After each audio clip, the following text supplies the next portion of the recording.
Hello, everyone. You're welcome to another exciting, enlightening, and very informative episode on the Amogate Radio Communications program. My name remains Adipeju Jayoba, and together we are considering good practices in change management. Thank you so much for joining me today, and I hope that as the year progresses, you have started achieving part of the goals and the objectives you have set for yourself and for your organization this year.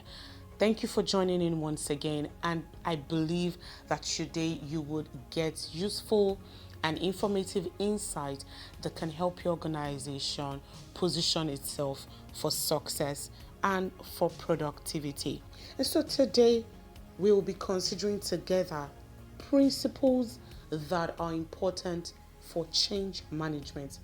These principles I am talking about are actionable steps that you can put in place to ensure that your change management protocol or your change management structure is one that is infallible. Of course, there are times that change comes in ways that even our plans, you know, did not envisage.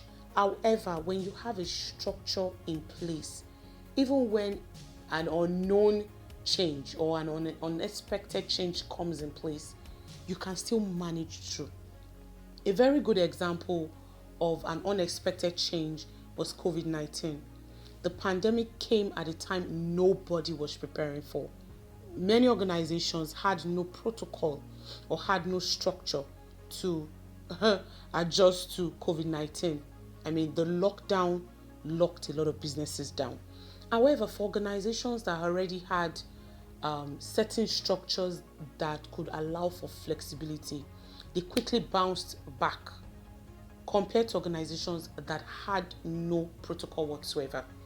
And you'll be amazed that research shows that more than 40% of businesses that were running up until 2019 were swept away by the scourge of COVID-19. What is sad news?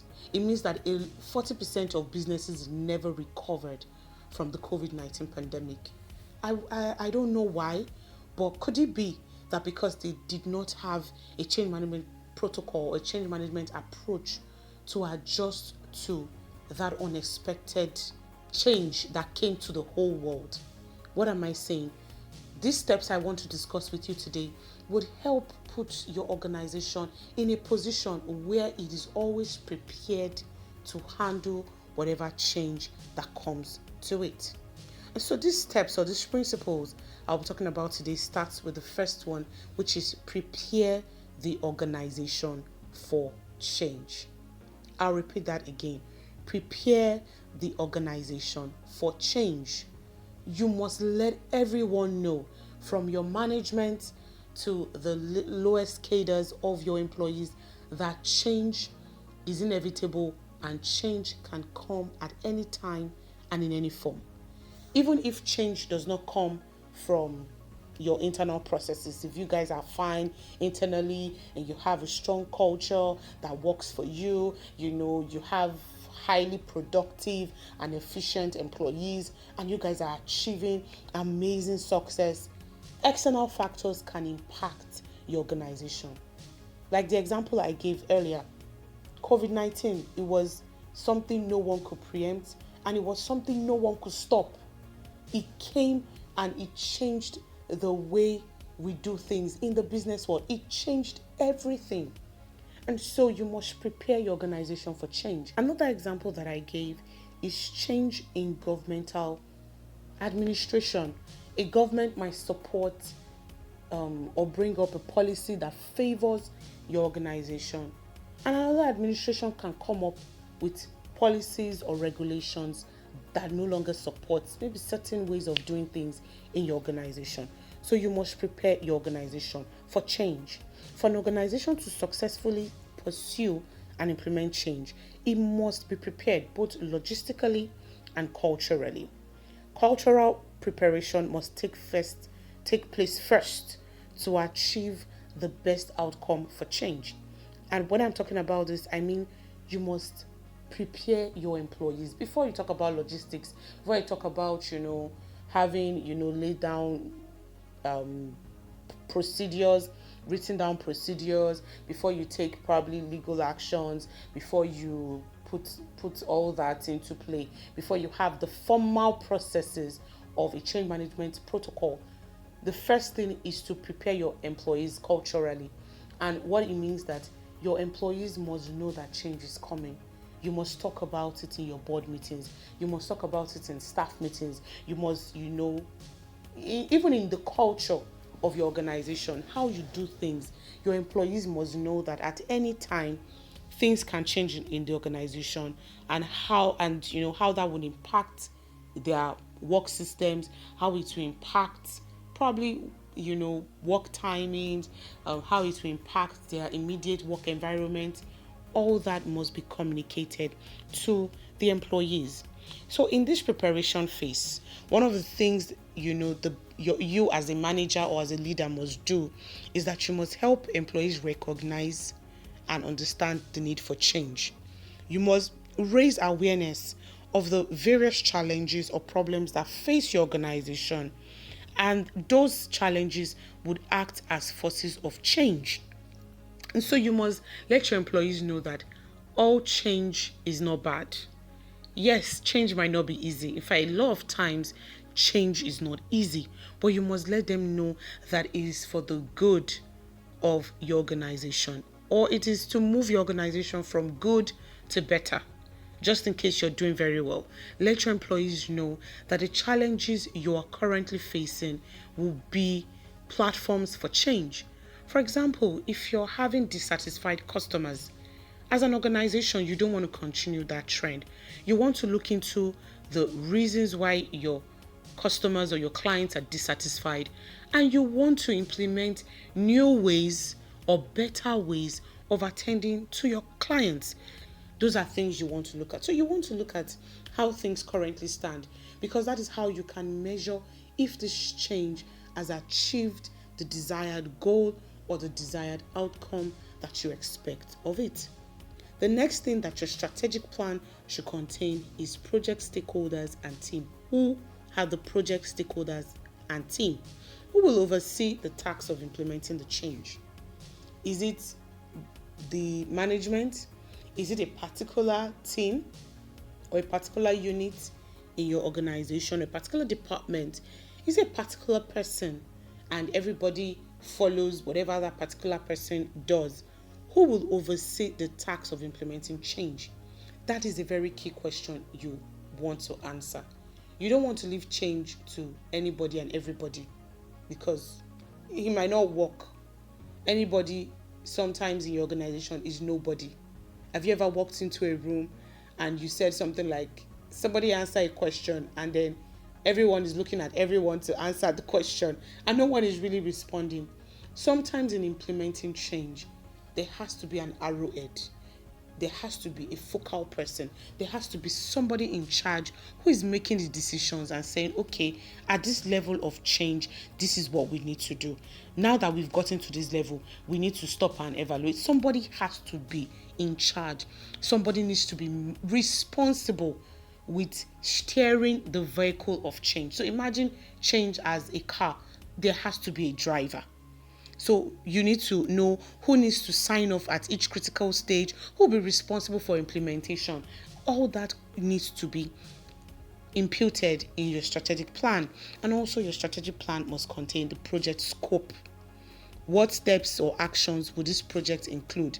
It must include, okay, we'll start from this step and then we go to this step, and then when we get to this step, we'll take a pause, maybe a 2 weeks break or a 2 months break. We'll evaluate what we've done so far to know whether we should go back to the beginning or if we should continue on our project scope. There must be steps and actions that are included in your change project. Now, having said this, while it is important to have a structured approach, one of the things that you must also include in your plan is that your strategic plan must account for any unforeseen circumstances or emergencies that could arise during the implementation process. A very good example is What if the arrowhead for the change implementation project falls ill? Who takes over? Or what if the person, or what if strategic members of the team decide to leave your organization? How do you adjust? How do you manage that? Your strategic plan should also make preparations for unforeseen circumstances or emergencies that can arise at any time. This would require agility and flexibility. You would need flexible plans, like, okay, if so person leaves, this comes on board. Okay, what if you're planning a project and then you have adverse weather conditions, you have a storm come up, you have a hurricane come up, and that has to affect your plan? You must put all that in your strategic plan. Okay, if this shows up, then we'll divert our attention or our energy into this direction. So that must be included in your plan. So you must create or craft a vision and plan for change. That is the second step for having second principle in your change management approach. The third step in your change management approach is implement the changes. And I would say that this is the most important stage. It is good to plan. It is good to prepare. First of all, it is good to plan. Planning can be very beautiful. You can bring all the brilliant, sharp minds in your organization. You can come up with a very wonderful plan that includes or covers every aspect of the change that is about to come up in your organization. However, all that is still talk. Implementing the change is now the action part. This is where the rubber hits the road. This is where all hands get dirty. And this is where you begin to know whether the change that is being implemented in your organization would really achieve the desired outcome, or if you would have to discard that change and go for another kind of change, or if you have to go back to the drawing board and reevaluate the change and say, okay, we want to change the way we do things, but we don't think this particular kind of change would work for us. We believe we need to rethink our strategies or our way of doing things. So after the plan has been created, what remains is to follow the steps that have been outlined in your strategic plan. And so, where you come, or where we talk about implementing changes, it involves, looking at the changes that would affect your company structure, that would affect your company strategy, systems, processes, employee behavior, and other aspects of your organization. So during the implementation process, change managers must be focused on empowering their employees to take the necessary steps to achieve the goals. Those steps you've written in your strategic plan, your strategic change plan.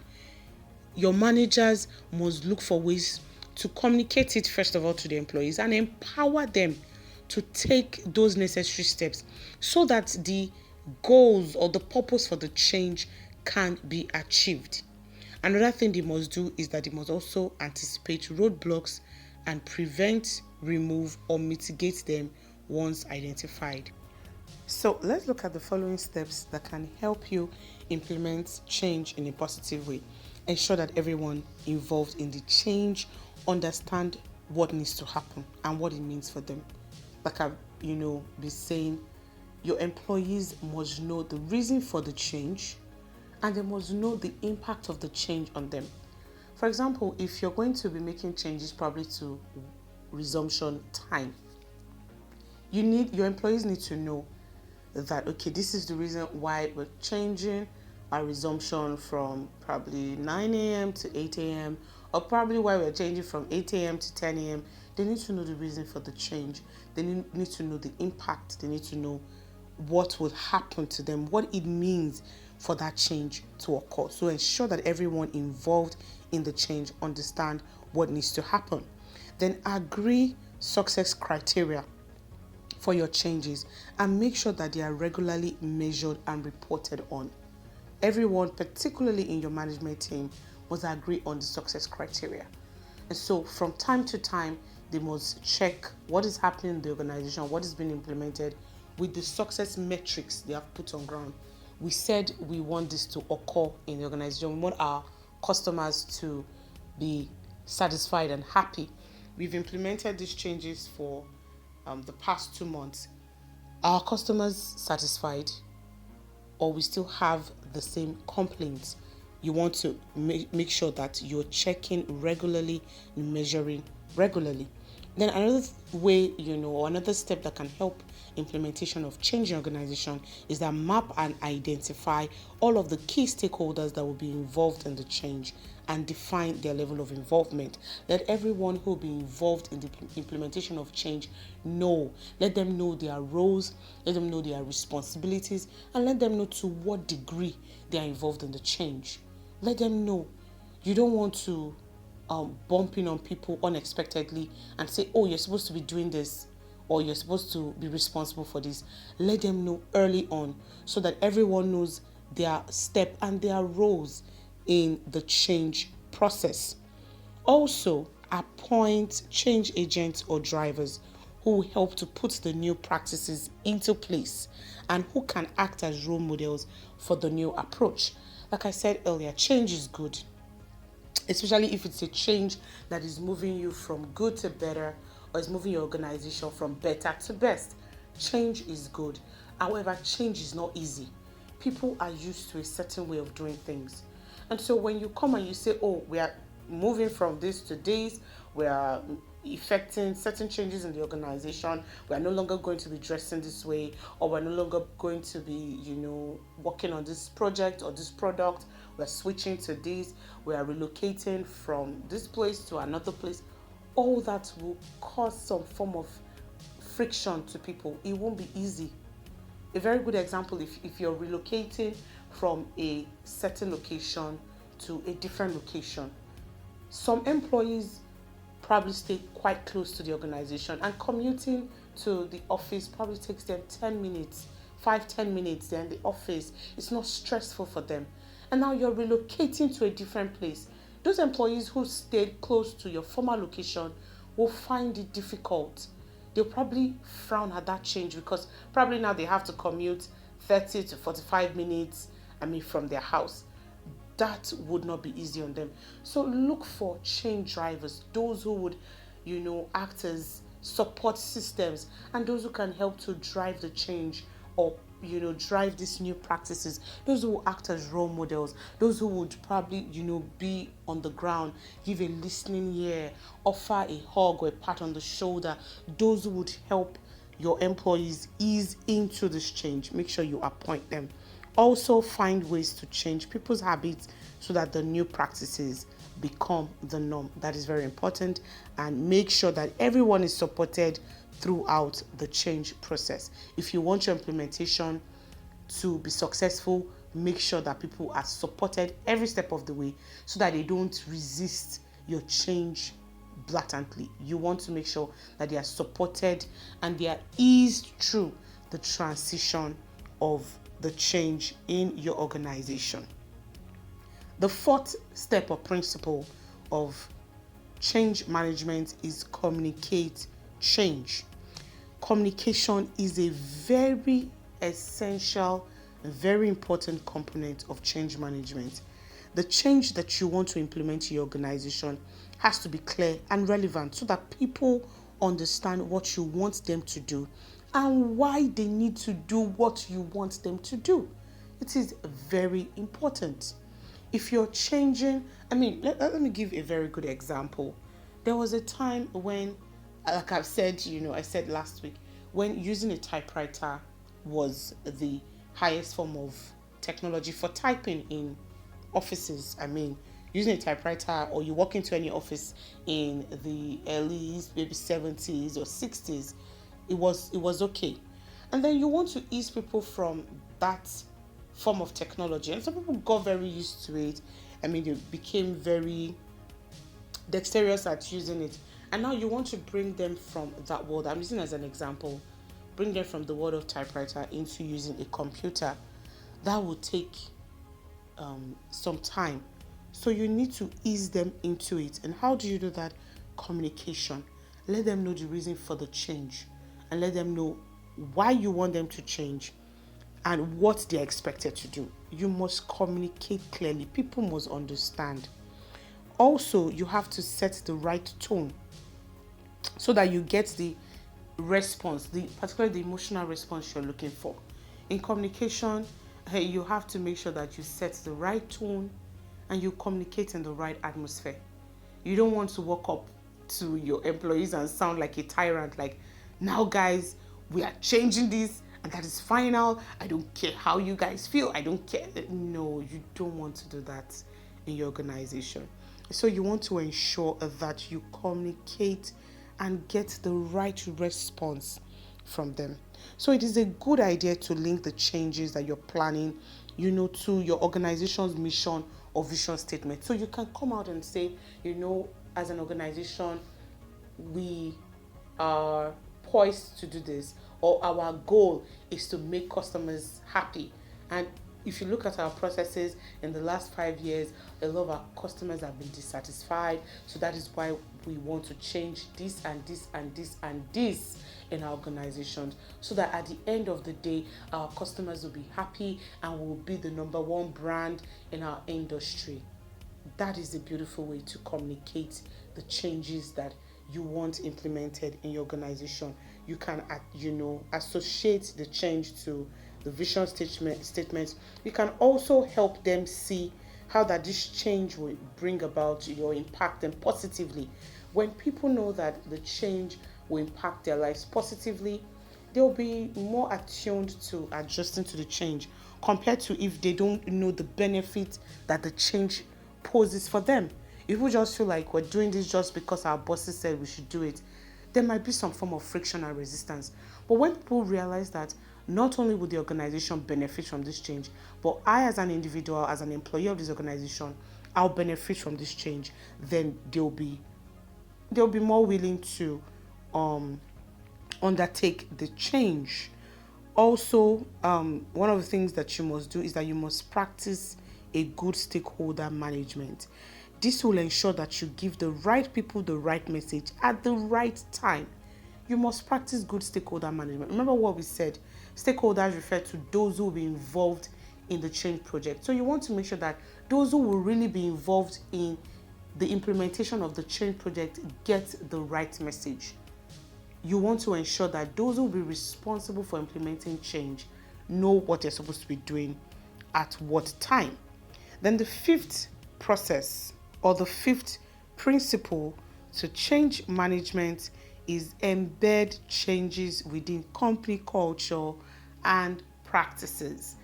Remember that last year we looked at organizational culture, and one of the things we talked about is that the culture of your organization will influence how things are being done in your organization. And I mean from informal things like dressing, how you talk, to very formal things like, business processes and procedures.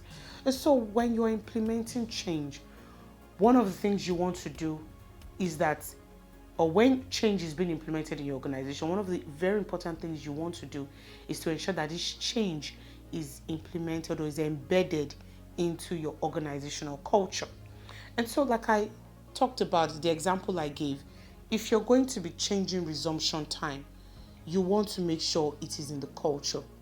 And if you're going to be doing this, one of the first things, or one of the most important things you want to do as the business leader, is that you want to lead by example. You want to show your employees that this is the new way of doing things in the organization, and this is the pattern everyone is expected to follow.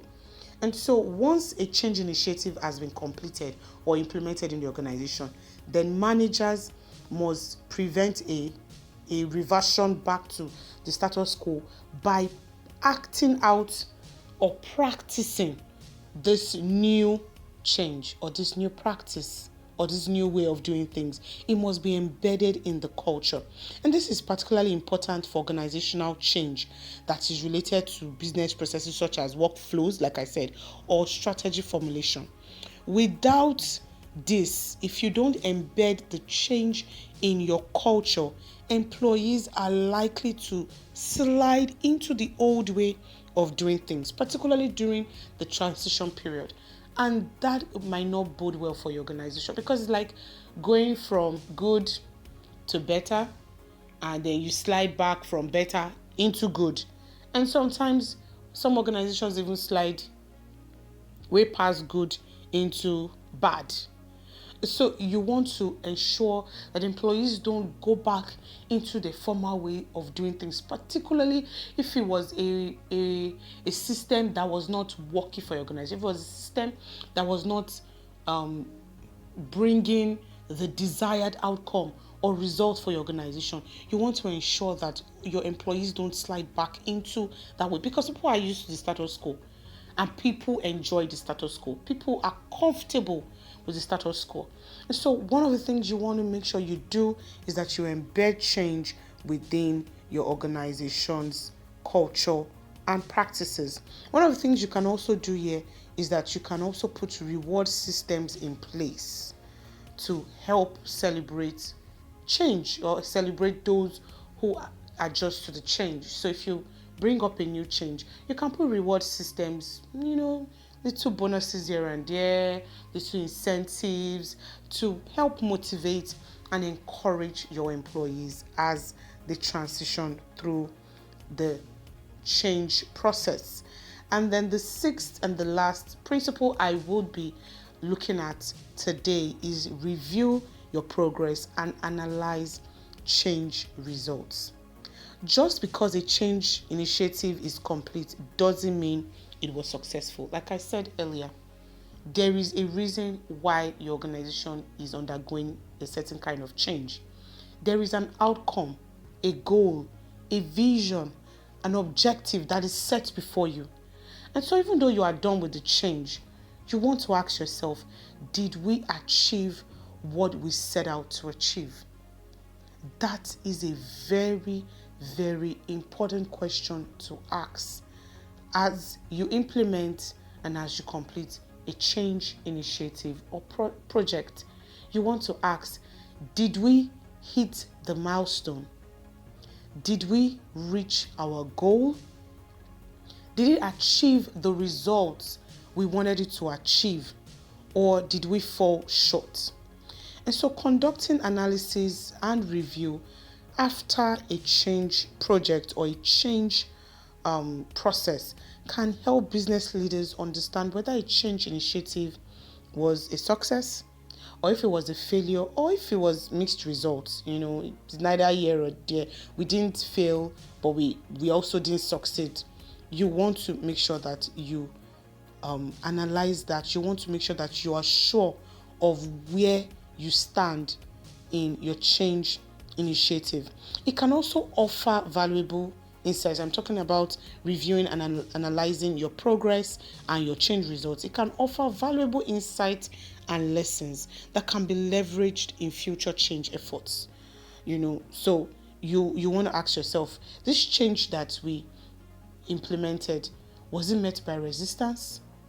Did our employees take to this change? If they did, bravo for your organization. What did we do? And if they did not, or if the resistance was so strong that the change became a failure, what didn't we do well? Or what did we do that was wrong? What do we need to correct? Next time, if we're bringing up a change in initiative, what should we pay attention to? What needs to be in our strategic plans? All that, comes up in your review, and that would help your organization position itself for success when the next change initiative is to come up. So while no change initiatives are the same, they typically follow similar process.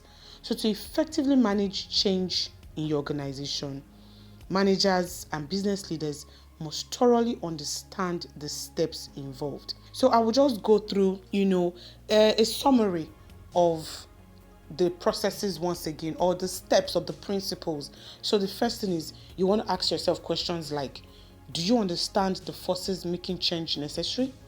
Do you understand why the change is necessary to your organization? That's the first step, and that talks about preparation. The second step is, do you have a plan? Because without a detailed plan and defined strategy, it will be difficult to usher a change initiative from conception through to completion. So it talks about planning. That's the second step. Don't forget that. The third step is, how will you communicate the change? How will you communicate it? Remember, I talked about communication.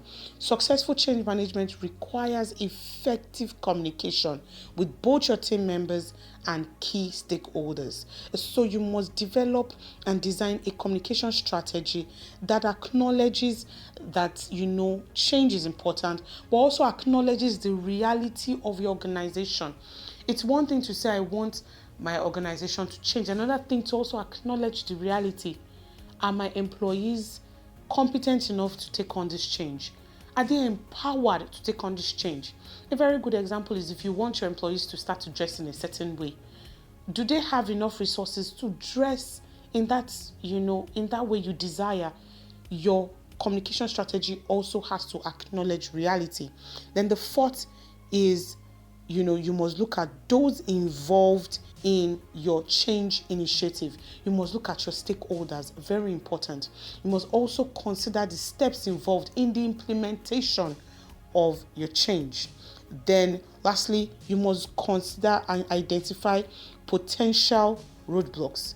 While it is impossible to predict everything that might potentially go wrong with a change project, you must take time to anticipate potential barriers and come up with strategies to mitigate this change you must come up with, strategies to mitigate these obstacles before they come, so that they don't disrupt the good idea or the change initiative that you have come up with. Change is good. Change can position your organization ahead in your industry. Change can take you from the backside of your industry to becoming one of the best brands in your industry. And so change is very important. And one of the things you must know as a business leader, I'm saying to you today, is that don't be afraid of change. I know that once people hear of change, people are thinking of bad things, people are thinking of difficulties. No, change can be very instrumental to the progress and success of your organization.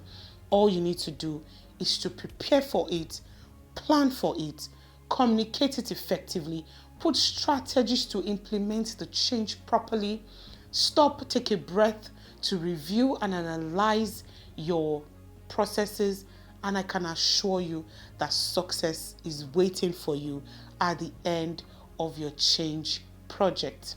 That will be all we'll be taking today. Thank you so much for joining me, and I hope you learned something very useful for your organization. For questions, for comments, for feedbacks, you can visit us at www.theamogate.org. We'll love to listen to your questions. We'll love to hear from you. You can also follow us on our social media platforms on Facebook, Instagram, and LinkedIn. We would love to connect with you. Until I come your way, same time next week, keep being amazing and keep changing and keep being the best in your industry. Bye for now.